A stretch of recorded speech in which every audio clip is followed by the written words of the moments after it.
When it came to the larger discussion of which Sonic games should be ported to modern hardware, there was always one title that was brought up without fail, that being Sonic Unleashed.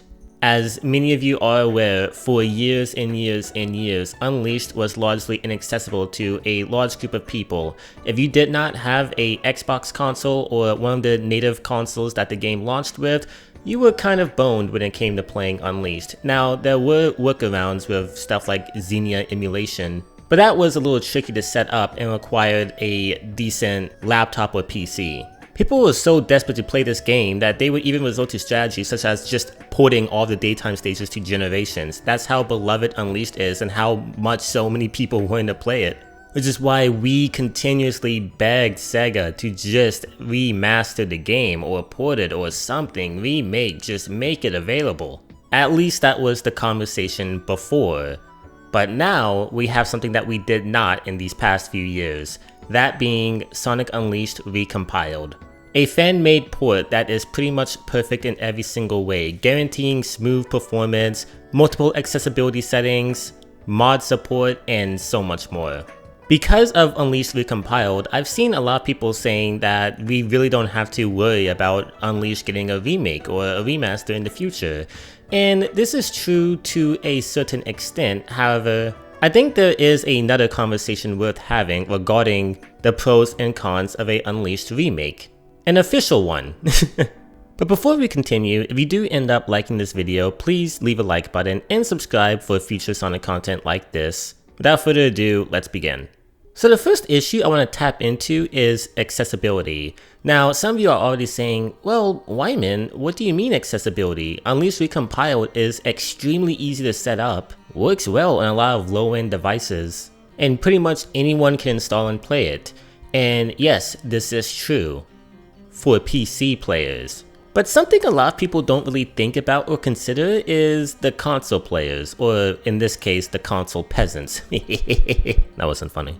Those with a PlayStation and Nintendo console do not have the means to play Unleashed, which makes up a pretty decent majority of the gaming community. So while PC players have a new and fresh way to play Unleashed, the console players can't really say the same, which is an issue that a official port can fix because obviously it would come to PC, Xbox, PlayStation, Nintendo, all that jazz.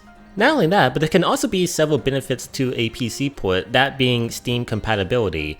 Now of course you can just add Recompile to your Steam library, but that doesn't necessarily make it a Steam game. And as such, a lot of achievements you earn is mainly tied to the application itself, but doesn't really affect your larger Steam account.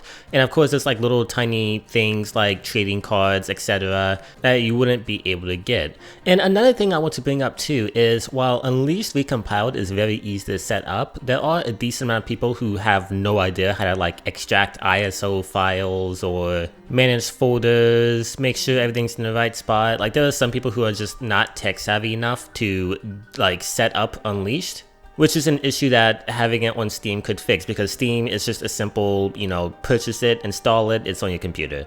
While we've covered the upsides of an official port, it is worth noting that there are a lot of red flags that could come with it because we've seen a history of how Sega handles port jobs, and the way they ported Generations, vanilla Generations that is, and Colors Ultimate was less said the better. The Generations port was mostly fine, but the dialogue changes just completely turned me off from the game. The Generations never had a good story to begin with, but those dialogue changes were like absolutely horrific. And I think it stands to reason that if Unleashed ever got the official port treatment, they would very likely switch out all the old voice actors with the current cast and make some script adjustments. Two things that would absolutely be awful.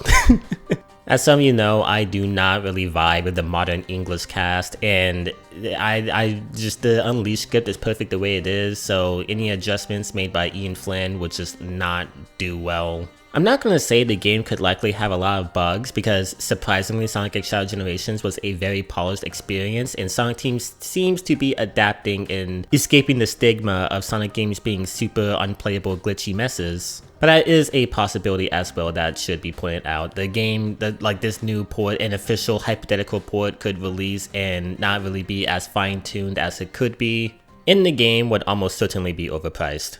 But you see, a lot of the stuff that I just talked about kind of just wasted your time, because we were talking about the possibility of a new port being made and what it would look like. However, I do not think that if Sega ever touches Unleashed, it would come in the form of a port. It would either be a full-fledged remake, or we will get something along the lines of Sonic X Shadow Generations, which is the base game included with an entirely ginormous expansion that capitalizes on the game's concepts and story. With a new official version of Unleashed, the possibilities are endless. Get it?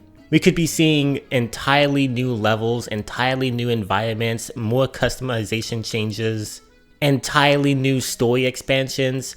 We would see an influx of incredible new content that would probably transform the entire experience, just like we saw with Sonic X Shadow Generations. However, one thing worth noting is the modding community is not to be trifled with, and I'm pretty sure that by the time Sega ever got around to releasing this hypothetical remake, the modding community would already have a ton of new stages, new content, etc. to lengthen the game's longevity and realize a lot of incredible concepts. Now granted, the $1 million corporation is much more capable of producing a lot of content in a short time than the modding community is. But it is a valid question to ask that with all these incredible mods that reshapes the Unleashed experience, would new official content really be worthwhile? Especially considering the game is already super long and has a lot of DLC. The best thing that could come out of this thing is a story expansion, but see, that's the problem.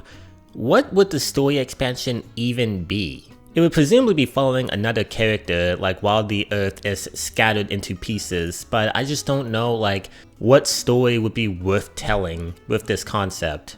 I think if they were to do this, having an expansion following Amy Rose would be great, and it would be a nice tie-in for movie 4.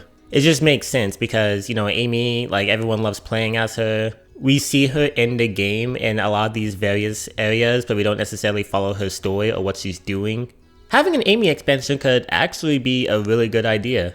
But Amy isn't as marketable as a character like Shadow, and I'll repeat myself, I just don't know what story they could necessarily tell with Amy in this particular setting and plot. Amy's a great character, she's up there in my top 3 favorites, but I just don't really know what the writers could do with her here, and how they would really like go about implementing a new moveset. So with all that rambling out of the way, we gotta circle back to the initial question.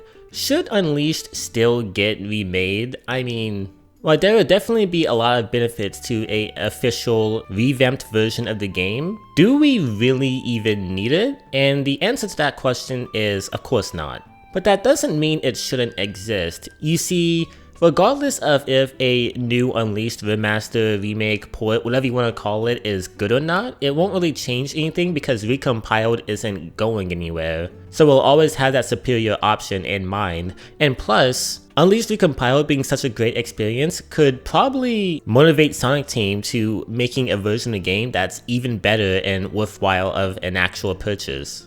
At best, this could be a great opportunity and give console players a new way of playing Unleashed. And at worst, this will just be a harmless misfire that really won't impact Recompiled at all, and still give some people at least a way of playing the game. So yeah, I think the prospect of a remaster isn't all that bad, even if it ends up being obsolete. But what I'm more interested in is, what do you guys think? If Sega actually did make an official Unleashed remaster, would you buy it? What would it take for you to buy it? What changes would they have to make that a worthwhile purchase? Please let me know in the comments. I'd be interested to see what you guys have to say. If you enjoyed this video, please leave a like, subscribe for more, and real quick, I have a audio drama, Sonic Evolution. With that said, I will see you guys later. Bye bye.